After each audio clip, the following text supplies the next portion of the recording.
You're listening to the Business and Life Conversations podcast with Angela Henderson, episode 187. Hey there, you're listening to the Business and Life Conversations podcast. My name is Angela Henderson, and on this show, we talk about improving your business, life, or both by having amazing and rich conversations with brilliant guests who will inspire you and who will give you tips and tricks to help you grow both in life and in business. Well, hey there, and welcome back to another awesome episode of the Business and Life Conversations podcast. I'm your host, Ange, from Angela Henderson Consulting, where I'm an international award-winning business consultant and coach who has helped thousands of amazing women business owners get all the pieces in place to have consistent 4- and 5-figure months and then on to 6- and 7+ figure years without burning out in the process. Today is a podcast episode that super excites me for so many different reasons. You see, we're talking today on the podcast with the amazing Joanna Hunter on infusing spiritual wisdom into your business for a new way of growth. This is a conversation that I can only wish someone would have given me when I first started out in business. It would have allowed me to understand that you can do business with both masculine and feminine energy. You can have a business that has ease, joy, and flow. In today's podcast, you're going to hear how Joanna went from literally being in the hospital, told she wasn't going to make it out, to now putting herself first with self-care, which has led to the most amazing self-love. We also talk about feminine energies versus masculine energy and what does this even mean. But we also talk about infusing spiritual wisdom into your business for a new way of growth. It's an episode I would encourage you to seriously sit with. Just sit with and embrace the awesomeness. Embrace some of these new concepts that you may have never heard before, just like I did many years ago. Allow yourself the opportunity to hear business in a new way. But before we hop on this amazing episode, I wanted to remind you that if you're feeling stuck in your business, you have so many ideas in your head, but you don't know where to start or what to work on that's going to get the biggest ROI, you have zero strategy, right? You don't know what to do to move your business forward, but you know you need some help with clarity in order to really move on. I would encourage you to head to my website and explore the variety of ways that I can support you, regardless if it's one-on-one support, my mastermind, my 12-month Profit Pillars Accelerator program, or one of my VIP days. I'm here to support you in whatever feels in alignment with you and strategic growth for you. Head to angelahenderson.com.au and click on the Work With Me button to explore more. Now, let's get into this amazing episode with Joanna. Welcome to the show, Joanna. Thank you for having me. I'm excited for you to be here. I know I've been watching you from afar inside of Denise's Money Bootcamp for a while, and I just love seeing you continue to grow and grow. You've had an exceptional year on so many levels, which we'll get to in a little while. But yes, I'm so excited for you to be able to be here today, really talking about that spiritual wisdom that not a lot of businesses might be embracing, but in my opinion, should be embracing for so many different levels of goodness. So I'm excited for you to be here today, Joanna. Thank you. I'm excited to talk about spiritual wisdom, and especially in a business context, because I think a lot of people try and separate spirituality from the business. And actually, as a spiritual being having a human experience, it's very hard to separate, which is why quite often we end up with these businesses that are very unaligned. Mm-hmm. And alignment, such an important piece, which again, we can talk more because I'm all about alignment. And sometimes my clients get a little bit, well, and I'm here for business strategy, but I'm like, yeah, but I would be negligent if we're just looking at business strategy and not looking at alignment. Sometimes they're not too happy when I talk about that. So we'll talk more about that in a minute. But I always like to ask the fun question for the guests that are on the podcast. And my fun question to you is, I know that you live in Scotland, and I'd love for you to share your all-time favorite place in Scotland and why. Oh my goodness, I have so many. I have so many. I live in the Highlands of Scotland. So you've got to kind of make that distinction first, because the Highlands is like it right in the north of Scotland. Mm-hmm. And I think the further north you get in Scotland, the more magical it gets. So awesome. I live not far from Standing Stones, or where the Battle of Culloden took place. If you've got any Outlander fans, I literally live in Outlander country. So I know a lot of people are very fond of Jamie. I live just really and I can't say that I actually have a favorite bit, because there's so many. I just love how magical this land is. And if you ever come and visit Scotland, you really feel it. You really feel the magic that is here. I love ancient storytelling, and on retreats that I've held in my local area, we always bring in a local storyteller to tell these amazing stories about local landmarks, giants and fairies. The Queen of the Fae apparently reportedly lives on the Black Isle. There's so many magical spots here, and that's what I live for. I love that. Oh my gosh, I mean, how could you not just wake up every day with some level of excitement, right? With that much magic just hanging around in your backyard, good things could only happen, right? It's amazing. It's beautiful. And not to mention just to think about childhood memories, being able to listen to those beautiful and enriching stories about the fairies and the land. I mean, any kid would be sitting there, big eyes and just embracing it all. So it totally sounds magical. And like I said, I always like to get people to get to know you a little bit more before we really jump into the business side. But now that we know the magic that Scotland has and the love that you have for Scotland, I'd love for you to share with the audience a little bit about where did your business journey start and where has it gone? Because I know I've been following it for a while. And that in itself is pretty magical to see where you started and where you're at. Yeah. So I am what is called in the business a serial entrepreneur. So I've been an entrepreneur since the age of 23. I have owned multiple businesses during that time. I began coaching people in business or mentoring people in business at the age of 24. Between the age of 23 and 26, I built 4 separate multiple six-figure businesses from scratch with an initial investment of £3,500, and that was it. So I built those businesses. I had 3 shops on 3 different locations. I had a business partnership, 50% partnership in a shoe shop. I had a 65-seater cafe and bistro. And then, as if all of that was not challenging enough, I had also a spiritual events pop-up company. And I brought all of them to 6 figures and multiple 6 figures. And I worked in all of them for nearly a decade, although the cafe, we had that for 2 years. And then we actually took the cafe space and converted it into a larger store, which was our first business that we opened. And I then in my early 30s, I hit a massive burnout, a huge burnout. I had been living my life in total hustle. And, I had bought all of the self-limiting beliefs and probably invented a few of my own, like you've got to work hard for money, those kind of things. And so I hit this huge burnout, which resulted in collapsing at home with multiple organ failure. And so it wasn't, a lot of people talk about burnout and they're feeling they feel very disillusioned and very tired and things. Mine was actually every soft tissue organ in my body was failing. I pushed myself so beyond my limits of what I could physically do that my body did the one thing I wasn't willing to do for myself, which was to put me on a massive timeout. In the hospital, I was told to write my letters to my young children and that I wouldn't leave the hospital. And I was asked if I needed a minister or if I wanted a minister to administer last rites. And I had a very awkward conversation about being a spiritualist and that we didn't really go in for ministers. We had mediums instead. But that became a big changing point for me. I realized that if I was going to survive this, I was going to have to change how I lived my life fundamentally and radically. And there was going to be no escaping this if I did not make a commitment to changing my life in the way that I had been living it. And so I signed myself out of the hospital after about 10 days, much to the distress of my doctors and nurses.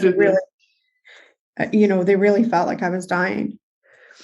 So I thought, I came home and I got my journal out for the first time in a long time. And I wrote that self-abuse got me here and only extreme self-care was going to get me out of this. And I had no idea what self-care looked like. I'm beyond a bubble bath.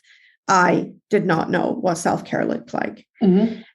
And so it became a journey of first defining it and then embodying it. And for you, tell me a little bit more. I'm curious to know, like, because a lot of people will think bubble bath is self-care, right? They will think that. Yeah, and it's definitely, I'm not one of these people that say, no, bubble bath is not self-care. It is definitely part of self-care. Mm-hmm. But if that is your only definition of what self-care is, then you, my friend, have a big journey ahead of you. And there is a lot more, so much more. First and foremost, my definition of self-care and self-love, which self-care leads to self-love, Mm-hmm. is 1,000 micro actions that say finally that you are enough and that you are worthy Mm-hmm. of love and respect and being honored as Mm-hmm. a person. Mm-hmm. And for me, what that means is first and foremost being true to yourself above all others. And I call this method Get Selfish. Mm-hmm. To really get yourself. I think so many of us are locked in this battle with our inner people pleaser, trying to please all the people, and we always end up with a short end of the stick. Mm-hmm. And if anyone's listening to this, I can confirm and attest that there is life after your people pleaser. I had a very ferocious brand of people pleaser, and it meant that I hardly ever made my own list of priorities, hence why I burnt out so badly. Mm-hmm. And now I'm on the top of that list of priorities, and it's just a completely different energy. It's completely changed my life in such incredible and wondrous ways. And so you started out, obviously, you said, different multiple six-figure businesses. You then obviously hit the burnout component of it. And then you're like, okay, you start prioritizing yourself. You start to infuse the self-care, which is those micro actions you talked about, which is starting to lead to that self-love. You start to prioritize yourself on your to-do list. And then what do you start to get into? Like, what did you have to shed and what did you have to step into to get you to where your business is now? Well, I sold my shops. I'd sold my shoe shop by then as well. We'd already closed the cafe and opened up a bigger shop in the space in the unit that we had. And the only company that to my spirituality, I'd been a lifelong medium. I'd always had an awareness of spirit. And it was like when the stuff hit the fan, it was the thing that I always went back to. I always went back to my spirituality, to my beliefs. I always went inward. And this was no different. I knew that I needed to seek inner guidance. So I spoke with my guides and my angels and my inner spirit team. And they unfolded this incredible journey through me, which I call my Get Selfish journey. And I learned through that journey, I learned to love myself. I learned to shift and morph. I couldn't work in the way that I'd worked before. I was left with the aftermath of chronic illness. I had a lot of health problems. I ended up with 5 abdominal surgeries afterwards. So our lives changed quite a lot. We went from having obviously quite a lot of money moving through our lives to living on welfare. And I just ran sort of like little small side hustly businesses, everything from crafting to cupcake making, lots of different things. And then just as I was coming towards the end of my healing journey, we were given notice on our accommodation that we were renting, and our landlady came and was full of tears, and she had to sell her house because she needed the money, and we weren't in a position to buy it. So it felt really bad, and we were like, okay, well, we'll find somewhere new and it will be okay and things, and we didn't. And then it was so we ended up homeless, and that was a huge pivot. I just finished writing my book, Get Selfish, The Way Is Through, and I just had my book launch against the backdrop of living with my mom again with my 3 children, hubby, cat, and a dog. And it was very weirdest place I've ever been in my adult life. And that was the breeding ground that I basically decided enough was enough. I was meant for more. I knew I had so much potential inside of me. I felt the calling to create an online business. And I decided that was it. I was going to create an online business, and no matter what. So I went with my biggest loves, which was coaching and business coaching and spiritual coaching. So I moved my entire operation online. I stopped doing offline events. And within a year and a half, I'd retired my husband. Then nearly 2 years to the start, I retired my daughter from her day job, and she came and worked for us as well.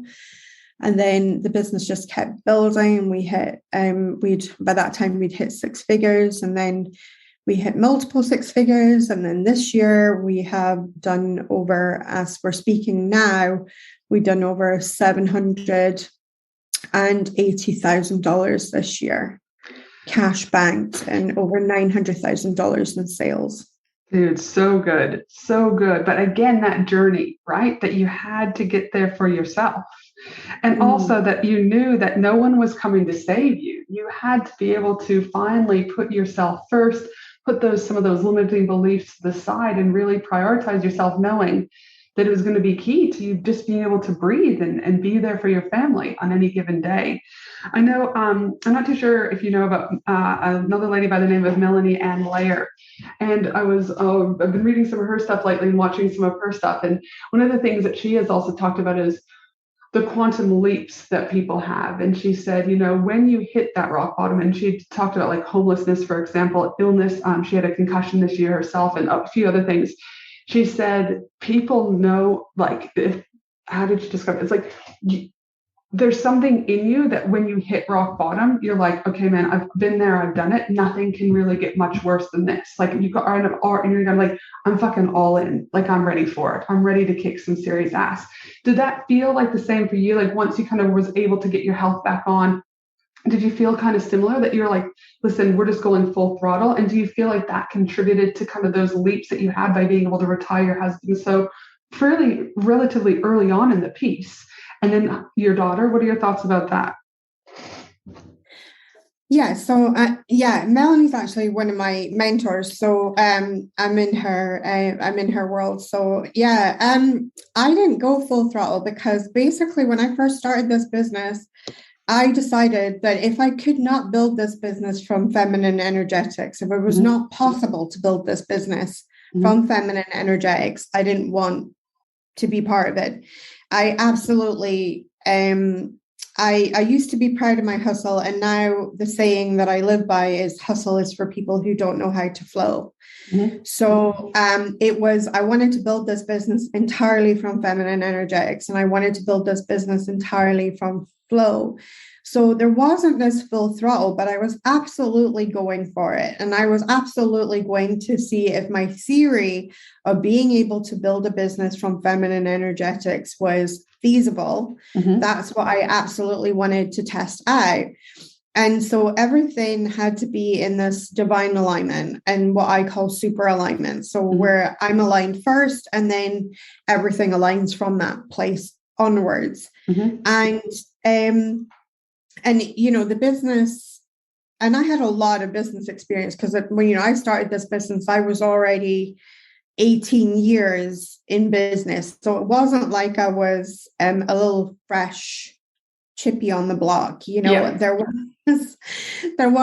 have been questions if I could not have pulled it off, like in the speed that I pulled it off in, because it was really inevitable, because I knew what it took to run a successful business. And I had coached by that time hundreds of people in their businesses and looked under the lid of thousands of businesses by that stage. So for me, it was this experiment to see if it would actually work. And in the beginning, there was this feeling of I don't know if this is going to work or not. I don't know if it's actually even possible to build completely in feminine energetics, because we're so conditioned and taught that masculine energy is the thing, right? And so could I build a business from being instead of doing? And that was like such a huge switch. And then I had my greatest fear when I first started building this business, because I had sailed so close to the wind with nearly dying, was that I was absolutely terrified of another burnout. So I was kind of walking myself through that and through those things. And it was in 2019 where I finally made the decision I wanted a 7-figure business, and that I wanted to go like, really, let's really take this car out the garage. Let's stop revving the engine in the garage thinking you're all that in a bag of chips. Let's really take this car out for a spin and see what it can do. And then at the end of 2019, I spent 2019 setting up more robust systems in my business that could handle volume. And then at the end of 2019, I got the download for the $1 million experiment. And I remembered a book that I had written 8 years previously that was sitting half finished on my hard drive. So I went and retrieved it. And there was the $1 million plan. And I had this real kind of epiphany moment, like, oh my God, I've had to grow in these last 8 years so much to be the person that could honor this and put this out. And then we just went a little bit viral. And over 4,300 people joined us in the $1 million experiment, which was absolutely amazing. And all these people joined us, and we started the experiment on the 1st of January. And it's just been an incredible journey. A few weeks ago, we celebrated our first millionaire to come out of the container. It's a 20-step plan. Many people are at step 18 and step 19. So they're very close to the goal as well. But it's just been absolutely incredible. And it was a real quantum leap. We quantum leap then moving into that. And it's been proof that we can build a business entirely from feminine energetics. Our business in a way has been an experiment from day one. And I would definitely say it's a successful one. So go back a little bit, because again, not all people will understand the definition of feminine energetics. Can we rewind a little bit, and can you tell us your definition of what that is, just so kind of everyone has a bit of a more clear understanding? Yeah, sure. So feminine and masculine energy have natures. So the nature of a dog is to be a dog, and the nature of a cat is to be a cat. And a cat can't suddenly become a dog, even if it learns to bark. Its nature is to be a cat. And so we've got to have the understanding that feminine energy is nothing to do with the sexual orientation or the gender of a person as much as the traits or natures of feminine energy and the natures of masculine energy. So the governing nature of feminine energy is being.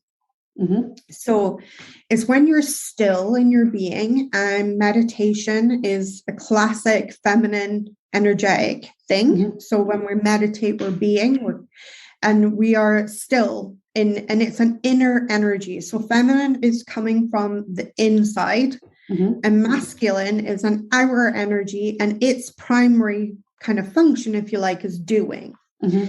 So the way most people run their businesses is from masculine energy. So the outward energy, the outside world dictates to them how they're going to deal with everything, how they're going to deal with their business, how they're going to deal with business decisions. It's always based in the outer world.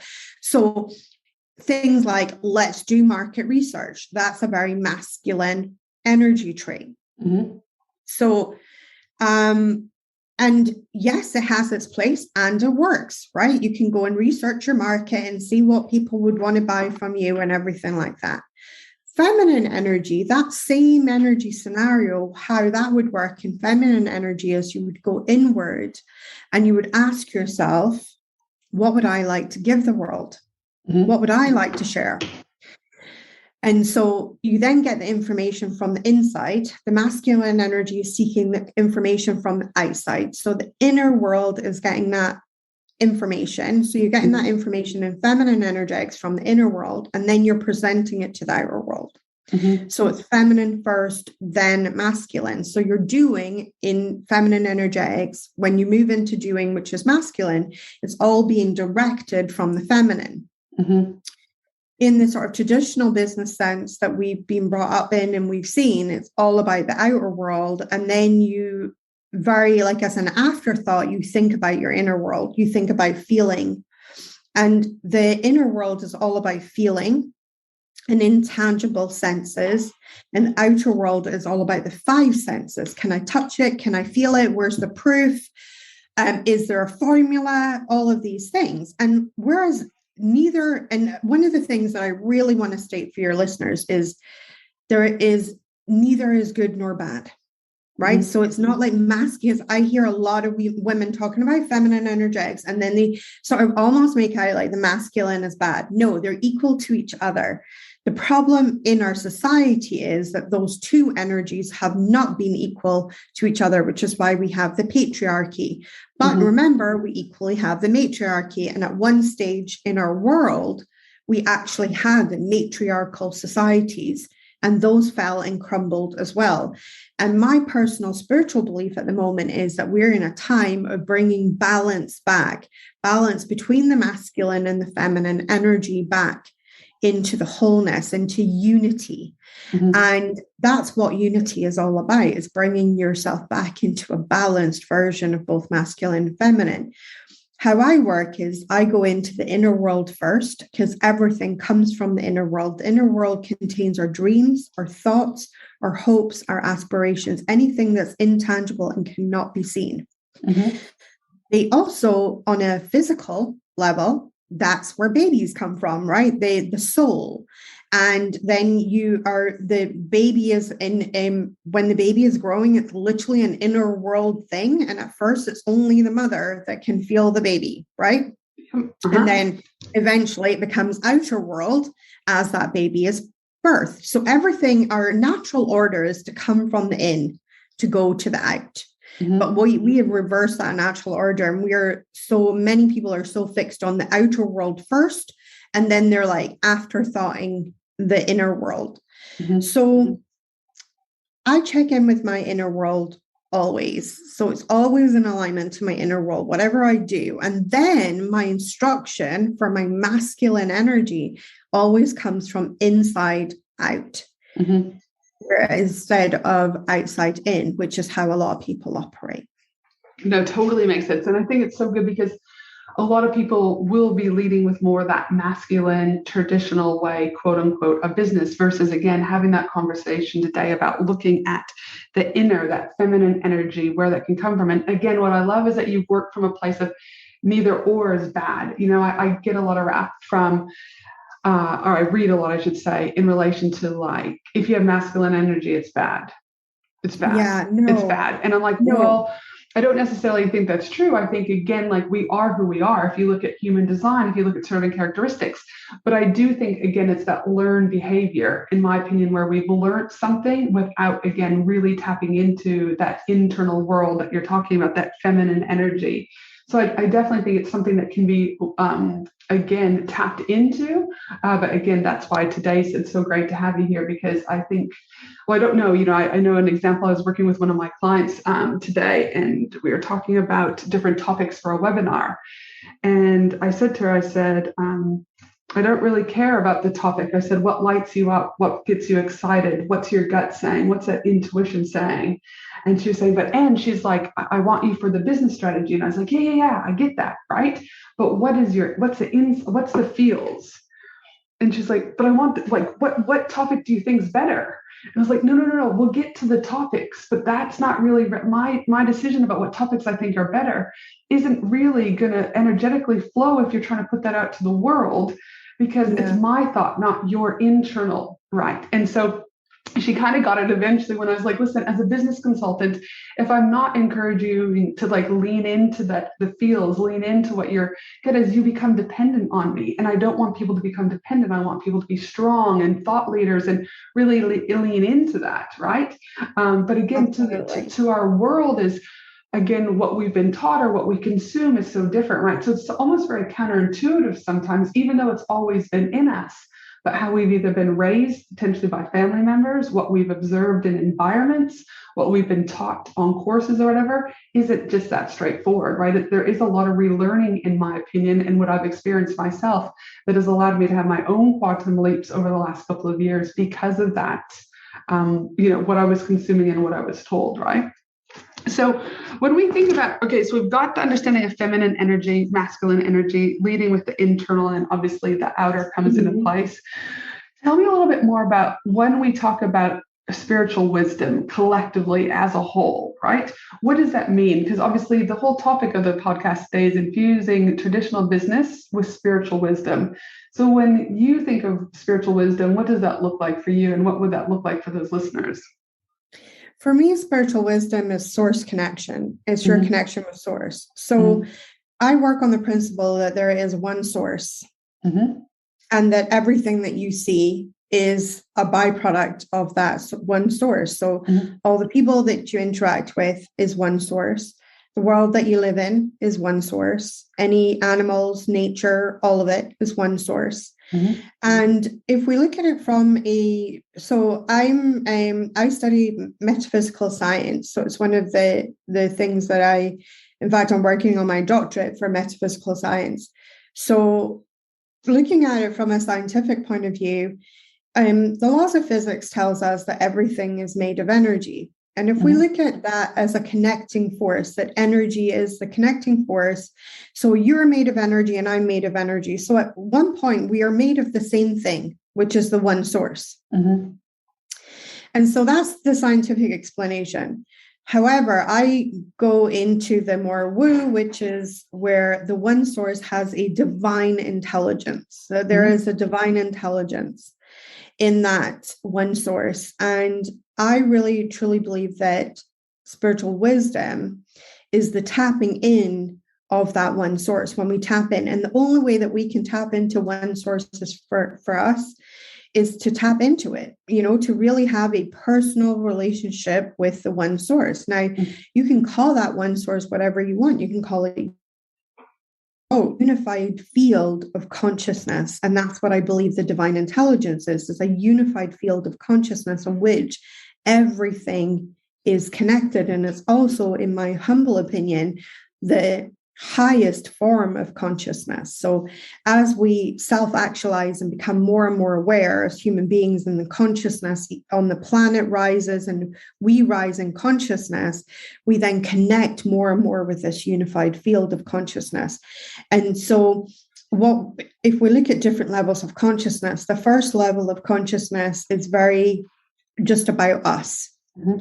And we maybe experienced that where we didn't really think about other people. We just kind of thought about ourselves. And that's a kind of lower level of consciousness to begin with as we begin to do that. And we're focused on ourselves because normally we find ourselves in lack, which is the opposite of source. So we're finding ourselves in lack and we're finding ourselves and everything is, and the world's against us. And it's us and the mean machine and the mean machine of the world against us. And we're, fighting the good fight and all the things. And then as our consciousness begins to rise, it becomes more loving because the nature of source is love. So as our consciousness rises, we start to realize, well, maybe the world's not against me. Maybe it's just some of the world that's against me. And I can maybe eke out a better life. So we start to think about maybe having a better life. And as we do that, we start to maybe include other people into our vision of like, well, maybe if I help other people have a good life, I will maybe get a good life as a result of this. So our consciousness is rising. Then as our consciousness continues to rise, we start to realize like, oh, well, maybe it's actually the world is responding to me. maybe it's not against me at all. Maybe this whole time it's just been responding to my vibration, what I've been sending out. I've been reaping what I sow. And I begin to understand that maybe my frequency is what's generating and projecting my life experiences. And we begin to rise in consciousness. And then as we continue to rise in consciousness, we actually get to a place where we begin to realize that our best life lies in the helping and the improvement of everybody's lives. And that if we begin to dedicate our lives to this idea of what I call your soul mission, the mission to bring as much of your light into this world as possible, remembering that your light is coming from that one source. And as we do that, we bring more source into the world, literally. And we're all these amazing conduits for source, and our potential is so infinite in each human being. It's not that some people have more potential than others. Everybody is born with an infinite potential inside of them. And it's whether we are going to rise in consciousness in order to experience that. The benefits of rising in consciousness is that your perspective changes and it becomes a higher and higher perspective. And if we use a mountain, for instance, as I climb up the mountain, I can see more. And once I finally get to the pinnacle of that mountain, I can see it all. I can see the entire landscape around me. But when I'm down in that grassroots at the bottom of the mountain, I can see mountain, I can see maybe the village, and I can see all the little things, but I don't maybe appreciate that the village is only one village of maybe 50 villages that actually live around the mountain. But when I'm on that peak, I will be able to observe all 50 villages and be able to see the interconnectedness of things. And this is ultimately what I teach, is to bring people into these higher states of consciousness. Is there, obviously individuals are very different. And so I'm assuming here that people can take some people very quickly to go through different levels of consciousness, while others, it could be tougher, right? Depending on what barriers and internal messiness that they've got to work with. Is that a correct assumption? Absolutely. I have this saying in my business, and I know that it really annoys some of my students, which is, you're not ready till you're ready. And so people ask quite often the question, and I'm sure you get this question all the time, how do I get that result? And you probably have already gotten to the level of consciousness where you realize, how did I get that result? It's not such a clever idea, because it's not such a clever question, because although it is a question, it's not the best question. And so in my world, what I say to people is, don't ask the question of how can I get that result? Ask the question, what would it take for me to be ready for that result? Because people get the results that they're ready for. They don't get them a moment before and a moment after they're ready. They get them when they're ready. That's it.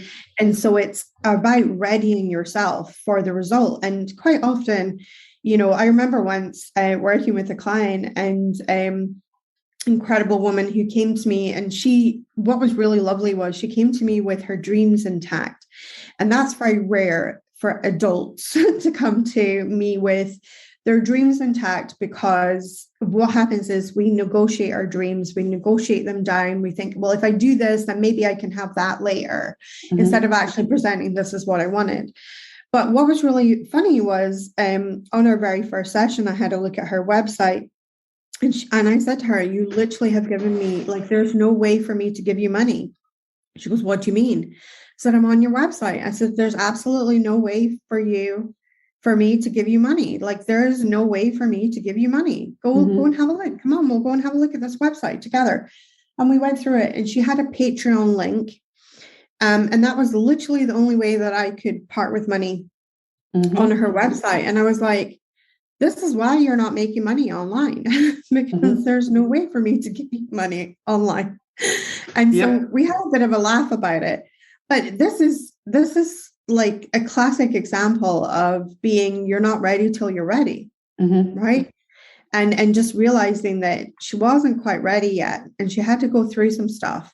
And then often, one of the things in getting yourself ready is, do you have the container to catch that experience? AKA, do you have a link on your website that someone can actually purchase something? Or another classic example that I see a lot in people's businesses is that they're wanting to make these big money months, like 100K months or 50K months, or, even wanting to have their first 5-figure month. And then you look at their product suite, and the product suite is not designed to catch an experience like that. And if it is designed at all to catch an experience, it would need volume, like massive volume, which obviously is a kind of slightly harder job, because you need more people to align and say, yes, that offers for me, thank you very much. Which, requires a little bit more legwork in your marketing and your doing. Whereas if you look at, are you set up to catch these experiences and things like that?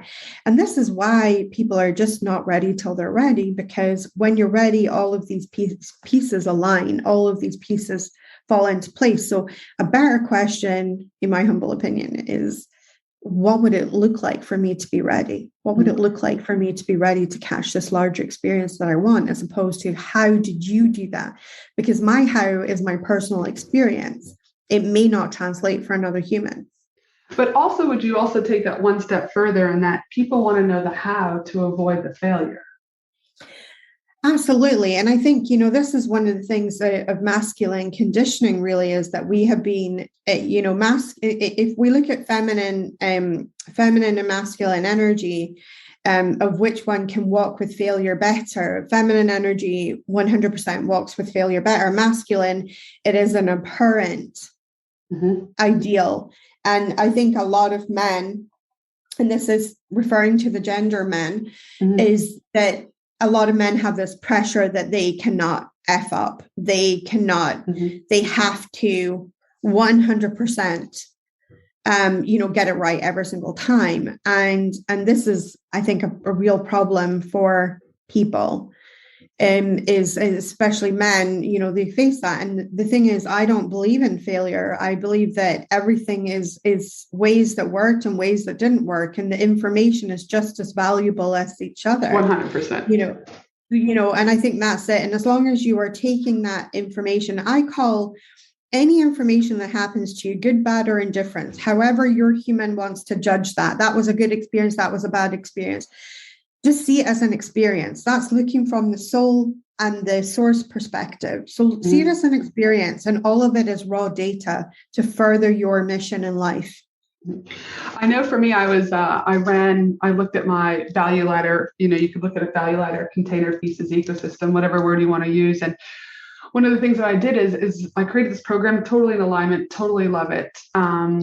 But being able to have that container, being able to make sure that the energetic match was there. There's a few things that I was working on in my life at the time. And someone said in my team, and even my Facebook ads manager said, like, and you're very calm about everything. Like, most people are upset that they haven't got the numbers, or their cost per leads are too high, or this or that. And I said, listen, the universe is giving me what I need. Why try and manipulate what that outcome is? Because I'll get what I need. And a lot of people in my team, and like I said, the ads team, they're not met with that answer very often. They're met with people, why isn't this happening? Why isn't this happening? And I was like, okay, our ads are running. Yes. Did we do the copy? Yes. Could we change copy? Yes. Can we try different graphics? Yes. Are we doing all of that? Yes. All right. We'll just let whatever happens, happens. Right? Like, it's not like we're sitting here not adapting. It's not like we're not looking at the data. We are, and we're pivoting accordingly. But why get upset? So in that one, I wanted a minimum of 50 people, and I got 13. And people are like, but ends, we didn't hit target. We didn't hit target now, but we might hit target next time. I was like, there's a reason why we didn't hit target. I don't know what that answer is, but energetically, I didn't have the container in that space, whatever it looked like. I may have thought I did, but the universe gave me 13 people. So I welcomed those 13 people, right? We rock and roll, and we will rock and roll the next time. But when I say the universe gives you what you're ready for, right? Yes. And that's the thing. That's the crazy thing. And like back in the day when I was just starting this business, like I wanted 100 people. I am so grateful I did not get 100 yes. people. Yes. I am so grateful.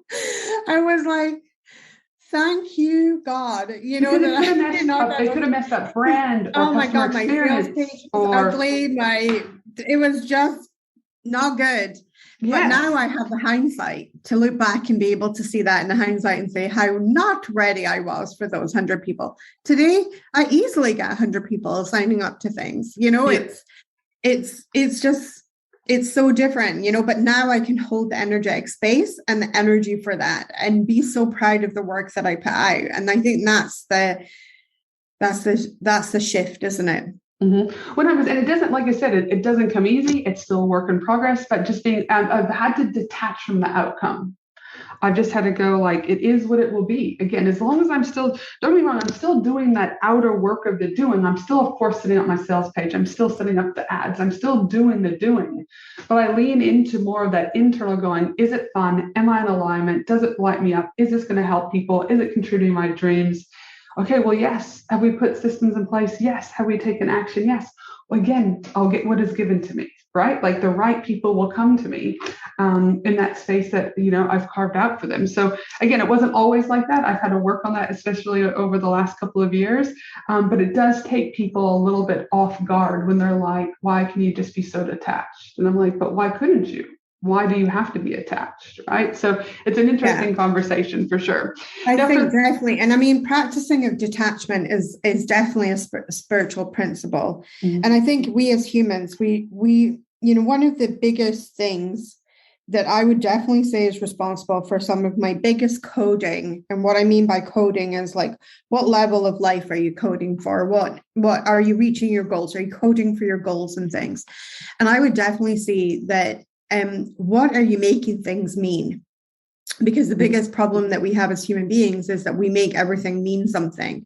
Mm-hmm. So for instance, like if you got those 13 people, you could make it mean that you were terrible at business. You're not terrible at business. It's far from it. Mm-hmm. You still, you know, instead of the gratitude of 13 people signed up, you know, this is something.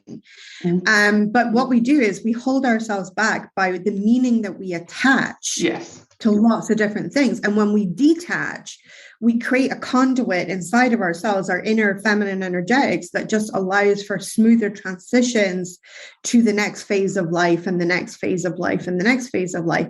But what jams that conduit up is all our own little meanings on things. We decide, you know, well, what does this mean or oh my god, well, I put a masterclass out and I didn't get many people that signed up. Oh my goodness, this means this. And we make it all mean lots of different things and it doesn't mean anything. Mm-hmm. And I think the biggest one is the money, right? We make money mean so many different things, don't we? Mm-hmm. If we don't have any, we make it mean that we're a terrible person. If we have some, we make it mean that we're rich, but we can go to the other extreme. If you have money, we can make it mean that we're now a terrible person and things like that. And it just means you have money or you don't have money. Like that's all it means. It just means what it is. But we attach these other meanings that are not even true. I also think that there's something to be said about the universe is always listening, right? Mm-hmm. You might not believe it, you might not think it, but you know, there's many examples that I could give. But one of my clients recently, when we start working with her and we start looking at her like ideal client and what she was doing, I was like, listen, when you talk about this is your body posture and this is your language. But when you talk about this cohort of people, you sit up taller, you're more articulate, you're more confident. Do you think your ideal client is actually who? And so she's like, actually, no, you're right. She's like, I've been trying to create this business around the wrong ideal client. And she's like, and it makes sense that I'm attracting the wrong people. They're then leaving. I'm getting shitty. So she messaged me the other day and she said, and you're not going to believe this. She said, 3 of my past clients have said they're no longer continuing with me. I said, okay. And I said, the universe is giving you exactly what you want. And she's like, but I've just lost my money. And I said, not forever you haven't. The universe is listening to what we've been putting in place. The universe heard that these people aren't working for you. They're not lighting you up. They're just decleaning, right? Or cleaning out those people to make way for the new bye, people. Felicia. Yeah, exactly. Bye-bye. And she's like, thank you so much for being in my life, but bye-bye. Exactly. And she was like, she's like, you're right. She's like, they're just paving the way for where I'm going. And I'm like, yes, right? But again, she's got a pretty solid like mindset and she kind of gets it. But some of my new ones who are in that startup phase, they're not quite there yet to receive that, right? So that's why these conversations today are so important, because some of this may have been like how I was when I first started hearing these things, like, what the fuck are these people talking about? I don't get it, right? But I'm about planting the seeds for people, planting the seeds for them to have something new to look at, planting the seeds about the feminine energetic side of things and not just the masculine energy side of things, planting the seeds about your higher levels of consciousness and what that looks like and everything in between. So I can't appreciate you enough, Joanna, being able to come on and to share some of that wisdom. But I'll leave you with one piece of wisdom, which I love, this planting the seeds. I say to my clients and my students, we are farmers of energy. Mm-hmm. And the only piece of energy that traditionally is celebrated is bringing home the harvest. Mm-hmm. So that's when you're nailing it.